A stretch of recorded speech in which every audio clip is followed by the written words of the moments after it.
إن الحمد لله نحمده ونستعينه ونستغفره ونعوذ بالله من شرور أنفسنا ومن سيئات أعمالنا من يهده الله فلا مضل له ومن يضلل فلا هادي له وأشهد أن لا إله إلا الله وحده لا شريك له وأشهد أن محمدا عبده ورسوله أما بعد فأعوذ بالله السميع العليم من الشيطان الرجيم يا أيها الذين آمنوا اتقوا الله حق تقاته ولا تموتن إلا وأنتم مسلمون يا أيها الناس اتقوا ربكم الذي خلقكم من نفس واحدة وخلق منها زوجها وبث منهما رجالا كثيرا ونساء واتقوا الله الذي تساءلون به والأرحام إن الله كان عليكم رقيبا يا أيها الذين آمنوا اتقوا الله وقولوا قولا سديدا يصلح لكم أعمالكم ويغفر لكم ذنوبكم ومن يطع الله ورسوله فقد فاز فوزا عظيما ہر قسم کی بڑائی، کبریائی، حمد و ثنا، تعریفات، تسبیحات اللہ وحدہ لا شریک کے لیے لائق اور زیبا ہے، جو خالق ہے، مالک ہے، رازق ہے، تمام کائنات کی اکیلا تدبیر کرنے والا، حاجت روا، مشکل کشا ہے۔ جتنی بھی رب کی صفات ہیں اس کا وہ اکیلا لائق اور سزاوار ہے، اور جتنے بھی پیارے نام اور اعلیٰ صفات ہیں جو کتاب و سنت میں بیان ہوئے ہیں، ہم اس پر ایمان لاتے ہیں، اس کے ذریعے سے اللہ تعالیٰ کی عبادت کرتے ہیں، اسے پکارتے ہیں، نہ اس کا انکار کرتے ہیں، نہ ہی مخلوق میں سے کسی کو اس کے مشابہ قرار دیتے ہیں۔ اللہ تعالیٰ کے رب ہونے کا اور اس کے اعلیٰ نام اور پیاری صفات کا یہ تقاضا ہے کہ ہم اس کی عبادت کریں، اس کی عبادت میں کسی کو بھی شریک نہ کریں، چاہے وہ کوئی بھی مخلوق ہو، چھوٹی بڑی۔ یہی وہ توحید ہے، یہی کلمہ توحید کا معنی ہے جس کے لیے اس کائنات کو پیدا کیا گیا، اور یہی اسلام کی سب سے پہلی دعوت ہے۔ تمام رسولوں نے سب سے پہلے یہی دعوت دی ہے، اور اس میں بگاڑ ہونے کی وجہ سے انسان کے تمام اعمال برباد ہو جاتے ہیں اور وہ ہمیشہ کے لیے جہنم رسید ہو جاتا ہے۔ اللہ سبحانہ تعالیٰ سب کو پناہ میں رکھیں۔ ساتھ ہی بے شمار درود و سلام، رحمتیں اور برکتیں نازل ہوں اللہ سبحانہ تعالیٰ کے بھیجے گئے تمام پیغمبروں پر، خصوصاً ان میں سے سب سے افضل اور آخری ہمارے نبی رحمت للعالمین محمد صلی اللہ علیہ وآلہ وسلم کی ذات گرامی پر، آپ کے اعلیٰ اصحاب، خلفائے راشدین، صحابہ کرام پر، اور جنہوں نے بھی اچھے طریقے سے تا قیامت ان کی پیروی کی اور کریں گے، ان پر اللہ سبحانہ تعالیٰ کی بے شمار رحمتیں اور برکتیں نازل ہوں، اور ہمیں بھی ان کے طریقے پر چلنے کی توفیق عطا فرمائیں۔ حمد و ثنا کے بعد یہ بات جاننی چاہیے کہ اسلام جو ہے وہ دین توحید ہے، جس میں اللہ سبحانہ تعالیٰ کی ہم عبادت کرتے ہیں، اس سے محبت کرتے ہیں، اسی کا خوف اور ڈر رکھتے ہیں، اسی طرح ہم اسی پر توکل، بھروسہ اور امیدیں لگاتے ہیں۔ اسلام ایسی تمام چیزوں کو جو توہم پرستی ہوتی ہیں، جو لوگوں نے مختلف کہانیاں من گھڑت سن کر یا رسم و رواج سے اپنے ذہن میں بہت سے عقیدے بنا لیے ہوتے ہیں، ان کی نفی کرتا ہے، ان سے منع کرتا ہے، جو جاہلیت کی باتیں ہیں جس کا حقیقت سے کوئی تعلق نہیں ہے، اللہ تعالیٰ نے ان کو سبب بنایا ہی نہیں ہے، لوگ اپنی طرف سے جو ہے ان وہم و گمان میں مبتلا رہتے ہیں۔ تو اسلام اس کی نفی کرتا ہے اور آپ کو اس بات پر ابھارتا ہے، اس بات پر آمادہ کرتا ہے کہ آپ ہمیشہ جو ہے اللہ تعالیٰ سے اچھا گمان رکھیں، اسی پر بھروسہ کریں، اس سے دعا کریں، اور ہر جائز نیک کام کر گزریں، اس سے پرہیز نہ کریں، کسی بھی وجہ سے رکیں نہ۔ تو ایک چیز جو بہت مشہور ہے اور انشاءاللہ آج کے خطبے میں اسی کو ہم ذکر کریں گے، وہ بدشگونی لینا ہے کہ فلاں کام اس وجہ سے میں نے نہیں کیا کیونکہ میں نے فلاں چیز دیکھی ہے، فلاں شخص جو ہے منحوس ہے، فلاں جو ہے کوا آپ کے جو ہے چھت پر بیٹھ کر کائیں کائیں کر رہا ہے یا الو بول رہا ہے یا کالی بلی راستہ کاٹ کے چلے گئی آپ کا تو سمجھتے ہیں منحوس ہے، یا فلاں عدد جو ہے 13 کا ہندسہ 14 کا ہندسہ اس طریقے سے لوگوں نے بنا رکھے ہیں، یا یہ جو مہینہ چل رہا ہے خصوصاً سفر کا مہینہ مردوں پہ بھاری ہے، رشتے نہیں کرو، اس میں شادی نہ کرو، برا ہوگا، اچھا نہیں ہوگا. تو اسلام ایسی تمام چیزوں کو جو ہے نفی کرتا ہے، اس سے منع کرتا ہے، اور یہ آپ کے ایمان کے خلاف ہے، یہ آپ کے توحید کے خلاف ہے کہ آپ اللہ تعالیٰ پر بھروسہ کرتے ہیں، اس سے امیدیں لگاتے ہیں، اس سے دعا کرتے ہیں. تو ایسی چیزیں جن کی کوئی حقیقت نہیں ہے انسان اپنے دل میں بسا لے اور اس کی وجہ سے کوئی کام کرے یا نہ کرے، اس طرح نہیں کرنا چاہیے. تو جو بدشگونی لینا ہوتا ہے کہ فلاں چیز منحوس ہے یا میرا کام صحیح نہیں ہوگا، اس کو تطیر کہتے ہیں عربی میں. اور تطیر جو ہے الطیر پرندے کو کہتے ہیں، کیونکہ جو جاہلیت میں تھے اسلام سے پہلے لوگ کیا کیا کرتے تھے، وہ پرندے اڑا کے جو ہے چیزیں معلوم کیا کرتے تھے کہ میں سفر کرنے جا رہا ہوں یا کوئی کاروبار کا معاملہ کرنے جا رہا ہوں، اس میں فائدہ ہوگا یا نقصان ہوگا. غیب کا علم تو اللہ تعالیٰ کو ہے. نبی صلی اللہ علیہ وسلم نے تو یہ طریقہ سکھلایا کہ اللہ تعالیٰ سے دعا کریں، استخارہ کریں، اللہ تعالیٰ آپ کی مدد کرے گا، اور دیگر جو تجربے کار مومن ہیں ان سے بھی مشورہ کریں. لیکن یہ کیا چیز کہ پرندے کے ساتھ آپ کی قسمت جڑی ہوئی ہے کہ اس کو ہم اڑائیں گے، اگر وہ سیدھی طرف چلا گیا تو اچھا ہے، اگر بائیں طرف چلا گیا تو برا ہے. اس طریقے سے وہ کیا کرتے تھے. اسی لیے جو بدشگونی ہے اس کا نام ہے عربی میں تطیر، یعنی یہ پرندے سے لے لیا انہوں نے، بدشگونی لینا کسی چیز کے بارے میں. اور دیگر چیزوں سے بھی قسمت کے حال معلوم کرتے تھے، جیسے تیر کے ذریعے سے تیر پھینک کر بھی معلوم کرتے تھے. تو یہ سب خرافات ہیں جن کا حقیقت سے کوئی تعلق نہیں، بلکہ انہیں شرک تک قرار دیا گیا ہے. چنانچہ یہ تو آپ نے اس کی عربی لغت میں اور تاریخ کے اعتبار سے جو تعریف تھی وہ میں نے آپ کو بتائی. شرعی طور پر کیا ہے، یعنی دینی اور اسلامی طور پہ بدشگونی کی کیا تعریف ہے، وہ یہ ہے کہ آپ کسی بھی چیز سے، چاہے وہ دیکھی جانے والی چیز ہو کہ اس کو دیکھنے سے یہ ہو جاتا ہے کہ میں یہ کام کروں نہیں کروں، یا سنی جانے والی چیز ہو یا کوئی ایسے معلوم چیز ہو جو دیکھی اور سنی نہیں جا سکتی، اس کی وجہ سے انسان اس وہم اور توہم پرستی کا شکار ہو جائے، بدشگونی کا. اور دیکھی جانے والی چیز کی مثال کیا، جیسے میں نے ابھی آپ کو بتایا کالی بلی راستہ کاٹ جاتی ہے کسی کا تو وہ جو ہے سفر نہیں کرتے، اس کو منحوس سمجھتے ہیں. اور سنی جانے والی چیز جیسے الو بولنے لگتا ہے تو اس کو منحوس سمجھتے ہیں لوگ. اور عرب میں یہ عقیدہ ہوتا تھا کہ اگر کسی شخص کا قتل کر دیا جائے جب تک اس کے قتل کا بدلہ نہیں لیں گے الو آ کر آپ کے گھر پہ جو ہے بولتا رہے گا. تو یہ جاہلیت کی چیزیں کہ اس کی جو ہے اس کی روح اس الو کے اندر آ گئی اور وہ چیختی رہتی ہے. تو یہ تمام جاہلیت کی چیزیں ہیں. اور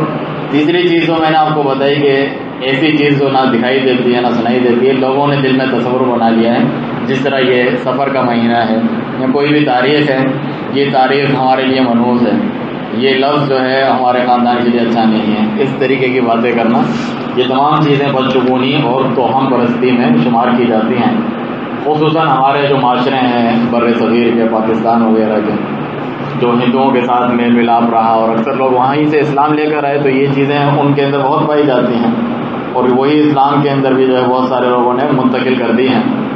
خواتین کے تعلق سے یعنی رات کو پتہ نہیں جھاڑو نہ لگاؤ اور ٹوٹے ہوئے شیشے میں نہ دیکھو اور ٹوٹے ہوئے برتن نہ اٹھاؤ، ان سے مختلف چیزیں وہ کہتے ہیں کہ آپ کی رحمتیں نکل جائیں گی گھر سے. یہ تمام چیزیں تو ہم پرستی ہیں، حقیقت سے کوئی تعلق نہیں ہے. اور یہ ایمان کو کس طرح نقصان پہنچاتی ہیں، یہ آپ کے توحید کے بھی منافی ہیں. کیونکہ جو بدشگونی لیتا ہے وہ اللہ تعالیٰ پر توکل اور اعتماد کرنا چھوڑ دیتا ہے، انہی چیزوں کے اوپر اس کا بھروسہ رہتا ہے اور انہی سے ڈرتا رہتا ہے. مختلف قسم کے ہند سے لوگ تو اتنے جاہل ہیں کہ سڑک پہ بیٹھا ہوا ہوتا ہے ایک شخص جو خود فقیر غریب ہوتا ہے، لوگوں سے مانگ رہا ہوتا ہے، وہ جانور طوطوں کو بٹھایا ہوا ہوتا ہے اور ان کے بال نکال کے دیتا ہے کہ آپ کی قسمت میں یہ ہوگا اور یہ کریں اور یہ نہ کریں. اتنا ہی اچھا تھا تو اس کا اپنا حال یہ کیوں ہوتا، اس کو اپنا نہیں معلوم اور وہ جانور کے ذریعے ہماری قسمت معلوم چلے. اتنا زیادہ ایک مسلمان کا جو ہے ایمان اور توحید عقیدہ کم ہو جائے، چنانچہ اس کے منافی ہیں.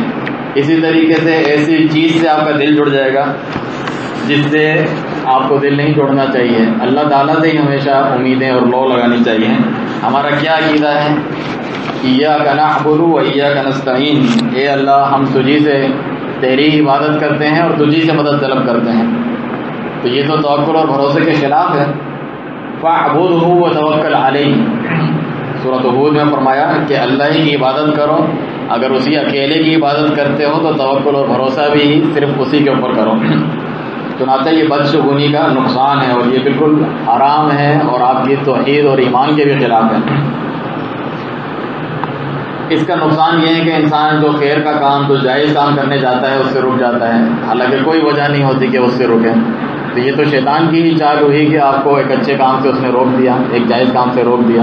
آپ کی توہم پرستی کی وجہ سے، جس کی کوئی حقیقت نہیں ہے۔ اور اگر کوئی شخص کام کر بھی لیتا ہے،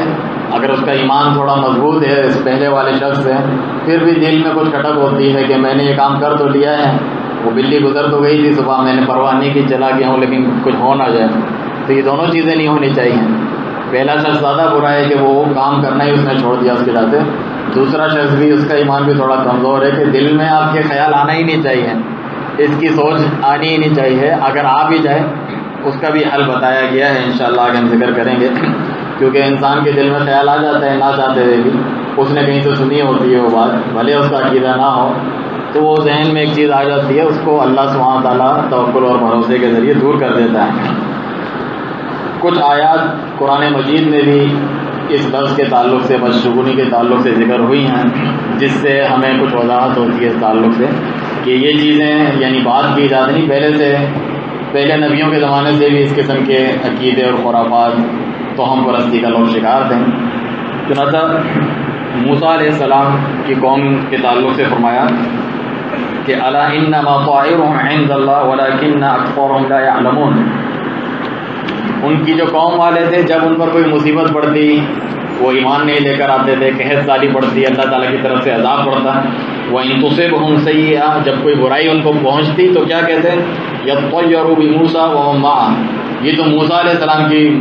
نحوست ہے، نعوذ باللہ، اور آپ کے ساتھیوں کی، کہ اس کی وجہ سے ہم اس پریشانی میں مبتلا ہیں۔ اللہ تعالیٰ نے جواب دیا کہ یہ تمہاری اپنی نحوست ہے، یہ تو اللہ تعالیٰ کی طرف سے ہے، یہ اچھائی بھلائی خیر اور برائی سب اللہ تعالیٰ کی طرف سے آتی ہے، ہاں تمہارے اپنے اعمال منوسیت کا سبب ہے اور تم پر عذاب آنے کا سبب ہے۔ موسیٰ علیہ السلام تو اللہ تعالیٰ کے برگزیدہ نبی ہیں، رسول ہیں، اور ان کے ساتھیوں پر ایمان لانے والے، وہ تو خیر و برکت کا باعث ہے، بجائے اس کے کہ تم انہیں نحوست سمجھو۔ تمہارے اپنے اعمال اور بے ایمانی یہ سبب ہے تمہاری نحوست کا اور شامت اعمال کا۔ تو یہ پہلے دور سے اس طریقے سے لوگ کیا کرتے تھے۔ بدشگونی کے تعلق سے ایک مشہور حدیث ہے صحیح بخاری اور مسلم کی، ابو ہریرہ رضی اللہ عنہ سے روایت ہے کہ نبی صلی اللہ علیہ وسلم نے اس بات کی نفی کی، فرمایا لا عدوہ، عدوہ کوئی چیز نہیں۔ عدوہ کیا چیز ہوتی ہے، یعنی چھوت چھات کی جو بیماری ہوتی ہے، متعدی بیماری، ایک سے جو دوسرے کو لگ جاتی ہے، یہ اپنے آپ سے نہیں لگتی۔ اس کی تفصیل کیا ہے، یعنی جو چیزیں نبی صلی اللہ علیہ وسلم نے یہاں ذکر کی ہیں، کیا وہ موجود نہیں ہیں یا وہ موجود ہیں مگر ان کے اندر اپنا کوئی اثر نہیں ہے، تاثیر نہیں ہے اللہ کے حکم کے بغیر، تو دوسری بات زیادہ صحیح ہے کہ یہ چیزیں تو موجود ہیں۔ لا عدوہ یعنی ایک سے دوسرے کو بیماری نہیں لگتی، ولا طیرہ نہ ہی بدشگونی کی کوئی حقیقت ہے، ولا حامہ نہ ہی جو الو بولتا ہے لوگوں کا عقیدہ تھا جاہلیت میں، جو میں نے ابھی ذکر کیا، اس کی بھی کوئی حقیقت نہیں ہے، ولا سفرہ، اور سفر کے مہینے کو جو لوگ منحوس سمجھتے ہیں اس کی بھی کوئی حقیقت نہیں ہے۔ اس کی تفصیل کچھ اس طریقے سے ہیں، عدوہ ایک بیماری جو دوسرے کو لگ جاتی ہے، ایک سے دوسرے کو، یہ بات تو حقیقت ہے کہ لگ سکتی ہے اللہ تعالیٰ کے حکم سے۔ آپ دیکھتے ہیں کہ کوئی صحت مند ہوتا ہے، اسے کہا جاتا ہے کہ پرہیز کرو، اس سے بیماری تمہیں بھی لگ سکتی ہے، لیکن اس میں آپ کا عقیدہ صحیح ہونا چاہیے کہ یہ اللہ تعالیٰ کے حکم کے بغیر نہیں لگ سکتی، اس چیز کی نفی کی گئی ہے۔ چنانچہ نبی صلی اللہ علیہ وسلم سے یہ بات ثابت ہے کہ لا یورد ممرض علی مصح، صحیح بخاری کی روایت ہے کہ مریضوں کو صحت مند لوگوں پہ پیش نہ کرو، ایسی بھی بیماریاں ہوتی ہیں جو دوسروں کو لگ جاتی ہیں، جس طرح دوسری حدیث میں فرمایا کہ فر من المجذوم فرارک من الاسد، ایک شخص کو جو جذام کی بیماری ہوتی ہے، کوڑ کی بیماری ہوتی ہے، اس سے اس طرح بھاگو جس طرح تم شیر کو دیکھ کے بھاگتے ہو، لیکن ابھی آپ نے حدیث میں سنا کہ ایک سے دوسرے کو بیماری نہیں لگتی، تو اس کی کیا وضاحت ہے؟ اس کی یہی وضاحت ہے کہ اللہ کے حکم کے بغیر نہیں لگتی، اگر اللہ تعالیٰ چاہے تو آپ کسی کوڑ والے کے پاس رہ کر بھی آپ کو بیماری نہ لگے، طاعون کی بیماری ہو جاتی ہے، ایک ہی گھر میں 4 بندوں کو لگ گئی، وہ مر گئے اس کی وجہ سے، لیکن ایک بندے کو نہیں لگی، تو یہ اللہ تعالیٰ کے حکم سے ہوتا ہے، اور اگر اللہ تعالیٰ چاہے تو اس کے بغیر بھی لگا سکتا ہے۔ چنانچہ جب یہ حدیث نبی صلی اللہ علیہ وسلم نے ذکر کی کہ یہ ایک سے دوسرے کو بیماری خود سے نہیں لگتی، تو ایک صحابی نے بھی یہ بات ذکر کی جو آپ کے ذہن میں بھی آتی ہوگی، صحیح بخاری مسلم کی حدیث۔ انہوں نے کہا کہ تو کیا وجہ ہے کہ ہمارے جو اونٹ ہوتے ہیں، جو صحیح اونٹ ہوتے ہیں، ایک خارشی اونٹ، بیمار اونٹ ہم لے کر آتے ہیں تو وہ سب کو خارش لگا دیتا ہے، لیکن آپ صلی اللہ علیہ وسلم نے فرمایا کہ نہیں لگتی۔ تو نبی صلی اللہ علیہ وسلم نے یہ وضاحت کی کہ جو پہلا اونٹ تھا اس کو کس نے بیماری لگائی، جو پہلے سے خارشی تھا تو اللہ تعالیٰ نے لگائی۔ اس سے معلوم ہوا بغیر سبب کے بھی اللہ تعالیٰ لگا دیتا ہے، لیکن ایسے کچھ سبب ہیں جن سے بچنا چاہیے جو اللہ نے پیدا کیے ہیں، تو اس میں کوئی حرج نہیں بلکہ احتیاط کرنا چاہیے۔ وَلَا تُلْقُوا بِأَيْدِيكُمْ إِلَى التَّهْلُكَةِ، اللہ تعالیٰ فرماتا ہے قرآن میں اپنے آپ کو خود ہی ہلاکت میں نہ ڈالو، یعنی معلوم ہے اگر کوئی بیماری لگتی ہے اللہ کے حکم سے تو آپ وہاں پر نہ جائیں، یہ تو سبب موجود ہیں، لیکن بعض ایسی چیزیں ہیں جن کا سبب بھی موجود نہیں، وہ آپ کے عقیدے کے بھی خلاف ہیں، جیسے بدشگونی، کالی بلی کا آپ کے آگے سے چلے جانے سے آپ کے کاروبار میں نقصان کا کیا تعلق ہے؟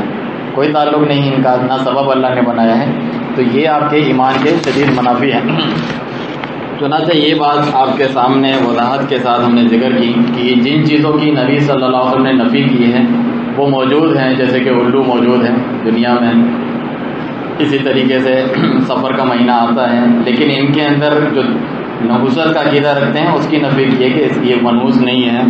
یا ایسی چیزیں جو واقعی اثر رکھتی ہیں تو وہ اللہ کے حکم کے بغیر اثر نہیں کرتی، جس طرح جادو کا معاملہ ہے قرآن مجید میں ہے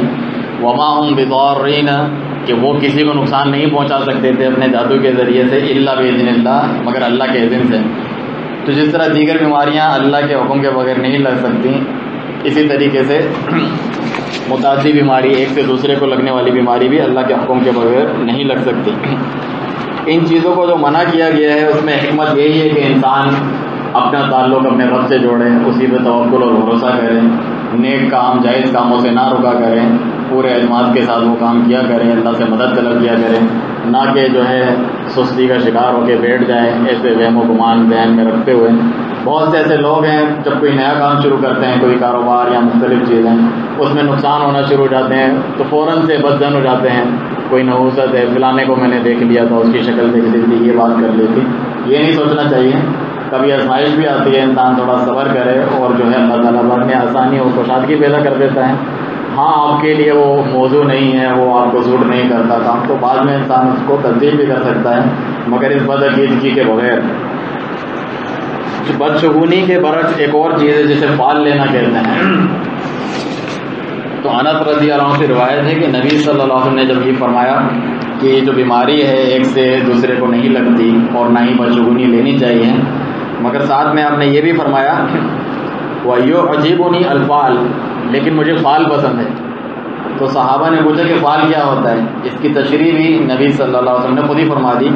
الکلمۃ الطیبہ، اچھی بات۔ آپ کوئی اچھی بات سنتے ہیں تو آپ کا دل خوش ہو جاتا ہے، آپ کا سینہ چوڑا ہو جاتا ہے کہ یہ کام اچھا ہے میں کر لوں، تو اس میں کوئی حرج نہیں ہے، تو اچھی بات ہے۔ مثلاً آپ جا رہے ہیں کسی جاب کے انٹرویو کے لیے، نوکری کے لیے، کسی سفر کے لیے، تو کسی نے آپ کے رشتہ دار نے کہا کہ اللہ تعالیٰ آپ کے لیے خیر کرے، تو کتنے اچھے کام کے لیے جا رہے ہو، آپ تھوڑا خوش ہو گئے، اس سے آپ کو اور زیادہ حوصلہ مل گیا کہ میں اچھا کام کر رہا ہوں، تو یہ اچھی بات ہے۔ نبی صلی اللہ علیہ وسلم کو یہ پسند ہے اور بدشگونی منع ہے۔ ان دونوں میں کیا فرق ہے؟ حالانکہ دونوں سے انسان کچھ کرتا ہے اور کچھ نہیں کرتا۔ اس میں یہ فرق ہے کہ اسلام جو ہے ایک بندے سے یہ چاہتا ہے کہ مومن جو ہے وہ چست ہو، ایکٹیو ہو، کام کرے، نہ کہ سست ہو کے اور توہم پرستی کر کے بیٹھ جائے۔ بدشگونی کی وجہ سے وہ کام نہیں کرتا اور بیٹھ جاتا ہے، جبکہ اس کی وجہ سے جو اچھا نیک کام ہے وہ گزرتا ہے، کرتا ہے۔ تو اللہ تعالیٰ یہ چاہتا ہے کہ مومن جو ہے ایک اچھے کام میں لگا رہے، بجائے اس کے کہ جو ہے ایسے وہم اور گمان کرتے ہوئے اس کام کو چھوڑ دیں۔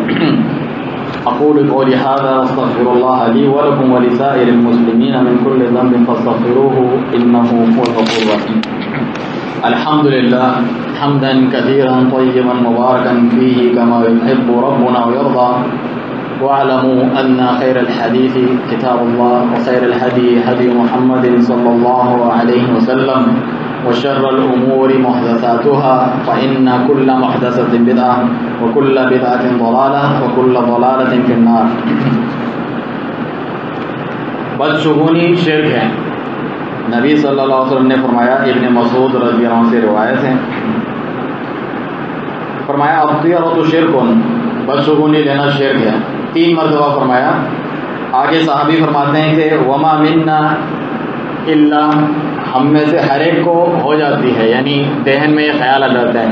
جس کا میں نے شروع میں ذکر کیا کہ خیال اگر آ جائے ذہن میں تو کیا کرنا چاہیے؟ وَلَكِنَّ اللَّهَ يُذْهِبُهُ بِالتَّوَكُّلِ، اللہ تعالیٰ اس کو دور کر دیتا ہے اگر تم اللہ تعالیٰ پر بھروسہ کرو، توکل کرو اور اس کام سے نہیں رکو، کر گزرو، تو جو ذہن میں اگر خیال آیا ہے لوگوں کی سنی سنائی سے، وہ دور کر دیتا ہے اللہ سبحانہ تعالیٰ۔ تو یہ اس کا طریقہ ہے کہ اس کو دور کیا جائے۔ یہ کس قسم کا شرک ہے؟ اگر انسان کا یہ عقیدہ ہے کہ یہ جو چیزیں ہیں خود سے اثر کرتی ہیں، یہ جو بدشگونی والی چیزیں ہیں، جس طرح ایک مثال دی الو کا بولنا یا کوے کا،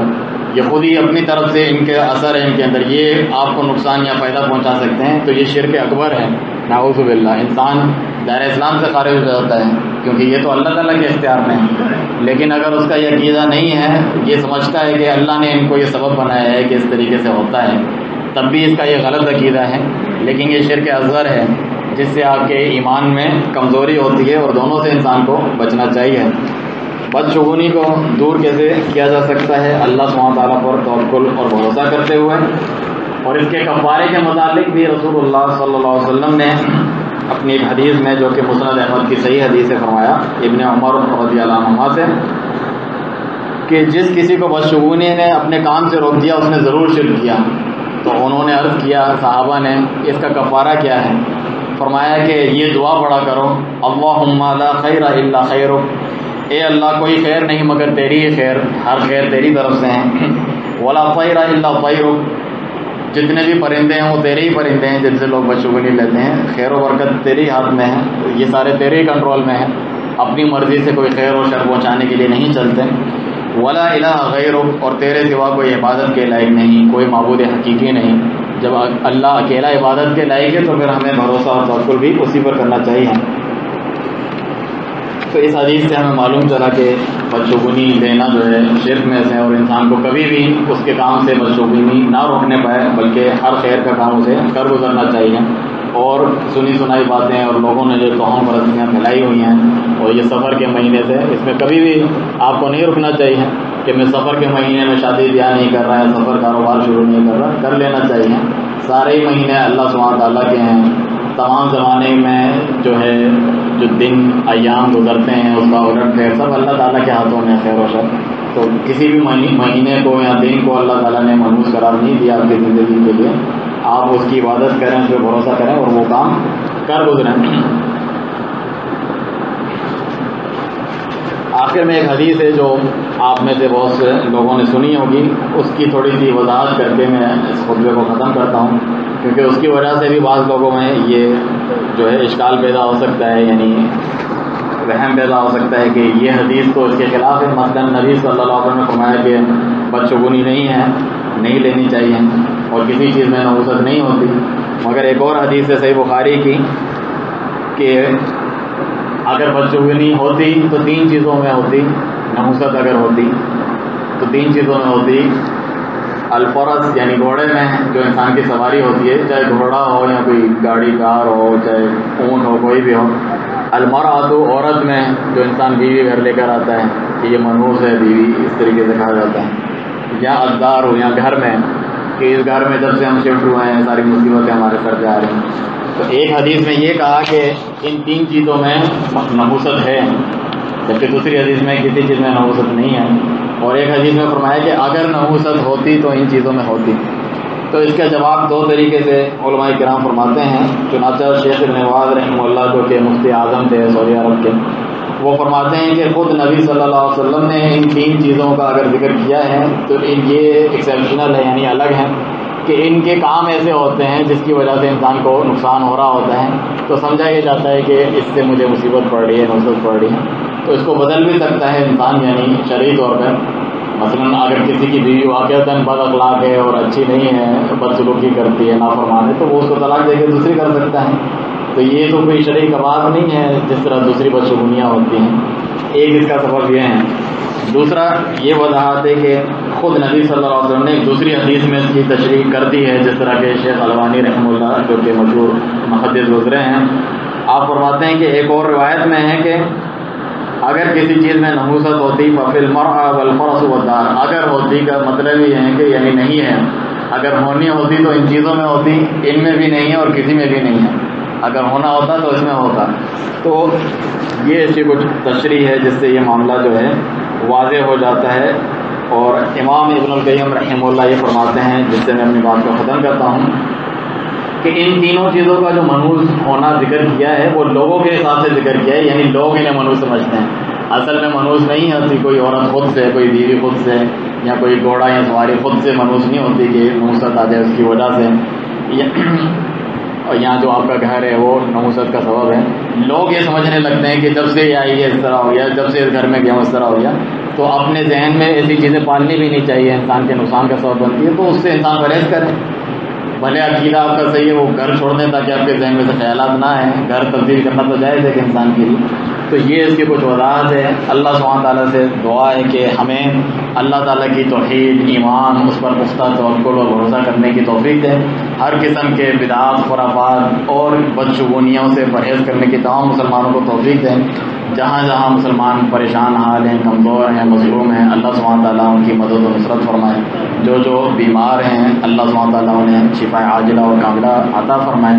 اور جو ایمان کے حالت میں اس دنیا سے مومنین گزر چکے ہیں اللہ سبحانہ تعالیٰ ان تمام کی مغفرت فرمائے.